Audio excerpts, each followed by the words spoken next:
Hey guys, so today I'm going to show you my absolute favorite arpeggio exercise. This is for 2-5-1s, so if you're a jazz guitarist, this is crucial for you to know. And what's great about this is we go through all 12 keys in all 5 positions on the fretboard, so you have complete mastery and fluency of the fretboard in all of the keys. It's a really great one, and we'll get into it right now.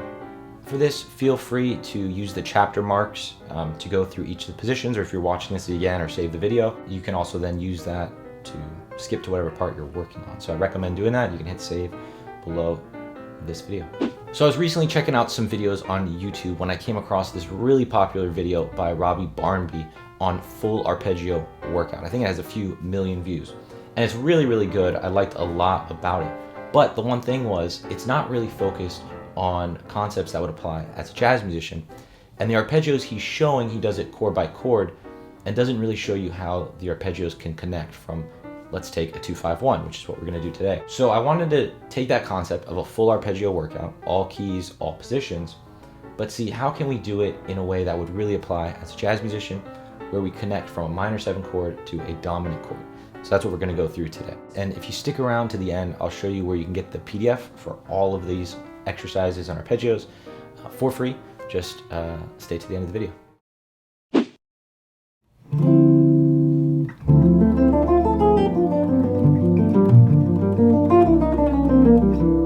All right, so the way we're gonna do this is position by position, so all 5 positions.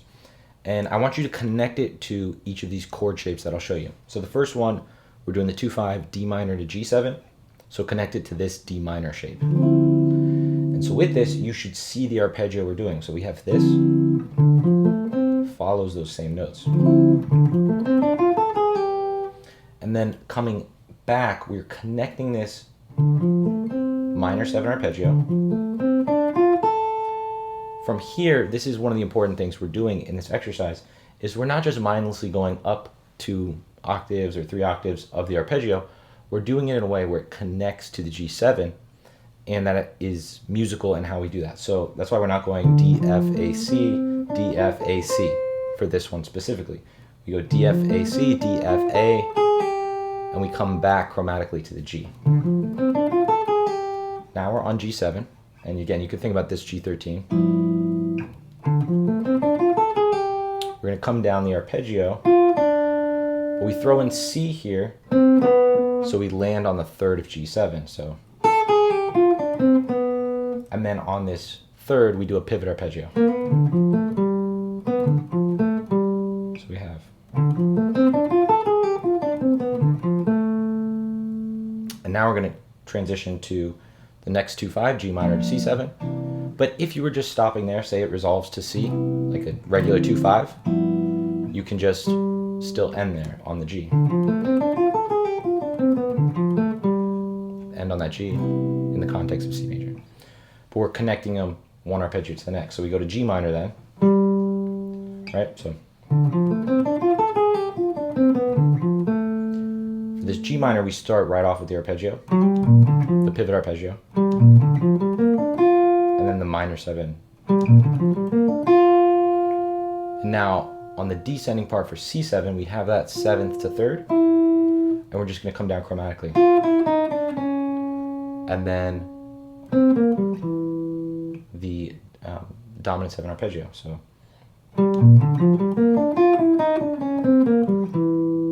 you're gonna end right there, you go to F. So each of these 2-5s you could resolve very easily from where we're ending up, but I'm just showing you possible ways to link them to the next one. So that's that first one, D minor, G7, into G minor, C7. Those shapes then repeat. So then we would go to C minor and then F7, etc. And in this case, we'd have to actually jump up to the C minor here because we get too low on this. So we're just gonna go through the first couple of 2-5s to demonstrate the concept. And then in the PDF, that's at the end, which I'll show you if you stick around. It shows all of them in all positions.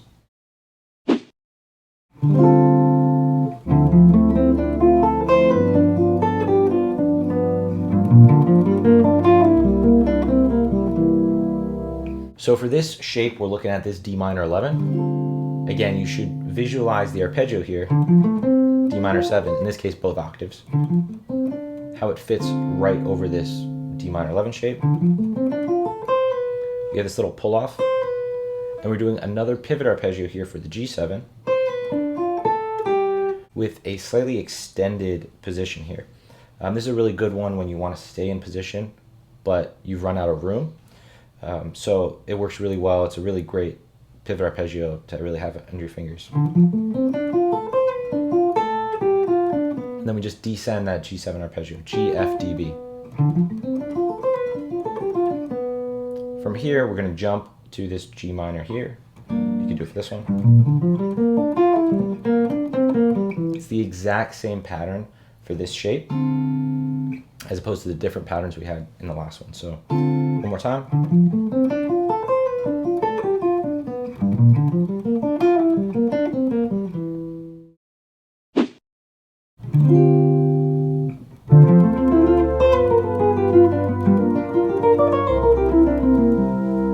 Okay, so this one really stays in the same place. We're doing D minor 11, and we start with this D minor 7 into an F major 7. So it gives us like a D minor 9, getting that resolution to the third of G7. We come down chromatically in the arpeggio of G7, and then we start the G minor. And I'm looking at this G minor 9 here to C7. It's the same shape that we actually had for D minor at the beginning, with a slightly different variation on the way we're descending. So you could do either one.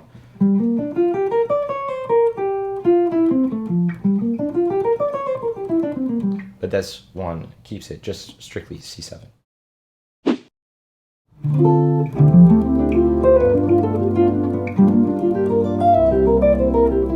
For our fourth position, with this D minor 7, it's actually exactly the same as the second shape that we did. So we ascend 2 octaves of that minor 7. We pull off into the pivot arpeggio. And then we do it again for the next 2/5 for G minor. In this case, we don't really have to move. We just stay right there.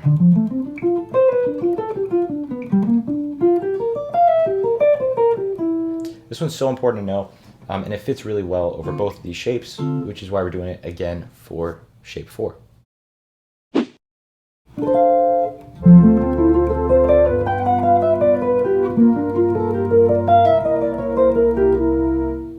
Okay, and then for our last shape, we're going to do it up here. Again, depending on what key you're in, you might move these around, which is why it's so important to recognize these in the context of the chord shape we're doing. But for D minor 7, it's up here, and it starts on the 3rd this time, as opposed to all the other ones start on the root. So we start on the F. And because of that, we're going to do an F major 7 arpeggio, giving us that 9th, the E. We have this little pull off here, which is really good practice. We have C, D, and then we need to actually move our index finger and then pull off to the B. And then from there, we have a chromatic descent, but first starting with a jump up from the 3rd G7 to the root. All right, so we have.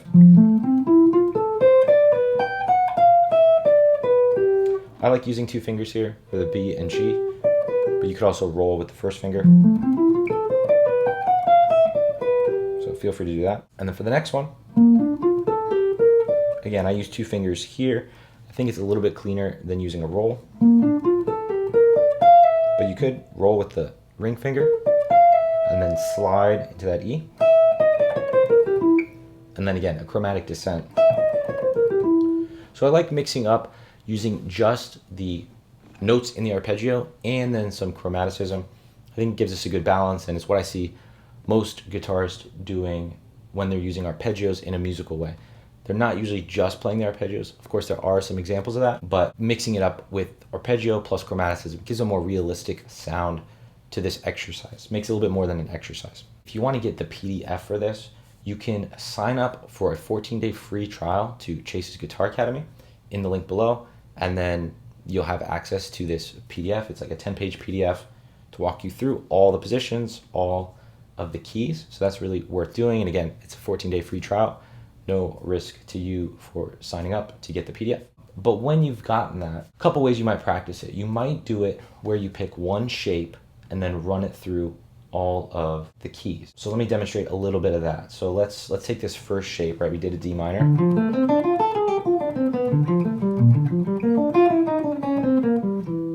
Right? And then if I want to practice this in other keys, I can go through the cycle or just pick another spot. Like let's say I'm going just through the cycle, right? So we did finish off with C7, so I do C minor now.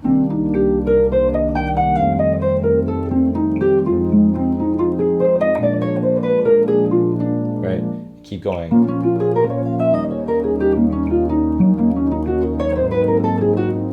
Etc. The other way you could do it is you pick a specific key or 2/5 that you're working on, maybe in a song you're working on, and really just shed that in all 5 positions, right? So you might also want to just do like what I demonstrated at the beginning of D minor to G7 in every position. So you might go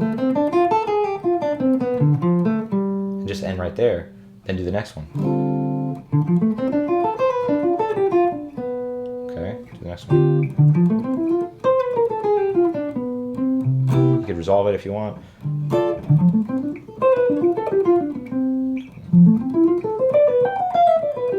Those are the 2 ways I'd recommend doing it. Once you get really comfortable with it, it's very easy to just pick whichever one feels most appropriate. Sometimes what I like to do is if there's a song that I'm working on or need to play, then I just need to get kind of warmed up in that key. Say it's in a key we don't play in a lot, like key of B. It's really good to just get the feel of that key on the fretboard by doing that 2/5. So I might, if it's the key of B I want to work on, I would practice the C sharp minor, two chord of key of B, F sharp 7, that would resolve to B. So I'd practice that 2/5, C sharp minor to F sharp 7, and make sure that I can do that in all 5 positions, so that when that key's coming out, it feels a lot more comfortable. My fingers will kind of just do what they do naturally over that. So hopefully that arpeggio exercise has been helpful to you. And if you want my help in practicing this, or even going through this with other people who are working this, again, I recommend checking out Chase's Guitar Academy, and all the info is in the links below. Thanks guys, and I'll see you in the next video.